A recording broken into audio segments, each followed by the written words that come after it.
Казакстандын Алматы облусуна караштуу Ички Эли айылында эмгек кулчулугунда жүргөн 10го жакын кыргызстандык жарандар аныкталды. Тышкы иштер министрлигинен маалымдагандай, Кыргызстандын Алматыдагы элчилигинин жардамы менен иликтөө иштерин жүргүзгөн учурда алардын өздүгүн тастыктаган документтери табылган эмес.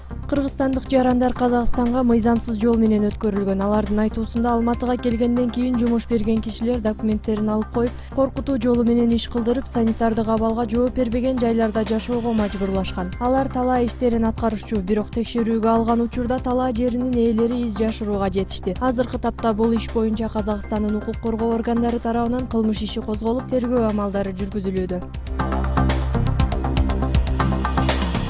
Бишкектеги Спартак стадионунда өткөн футболдук мелдешке 10 миңдеген адам кире албай сыртта калды. Билет сатып алып кирбей калган футбол көрөрмандары уюштуруучуларга нааразычылык билдиришип, кеткен чыгымдарын төлөп берүүнү талап кылышууда. Мелдеште 2,5 миңден ашуун тартип коргоочу коопсуздукту көзөмөлдөп турду. Бишкек шаардык ички иштер министрлигинин басма сөз кызматынан билдиргендей, стадионго 18 миңден ашуун адам киргизилген. Бир орундукка 3төн билеттер сатылганы да байкалды. Сыртта калган көрөрмандардын көпчүлүгү тосмолордон ашып өтүүгө аракет кылып жатып жараат алышкан. Кээ-бирлерин тез жардам унаасы менен ооруканага жеткирген учурларда кездешти, дейт Ички иштер министрлигинин өкүлдөрү.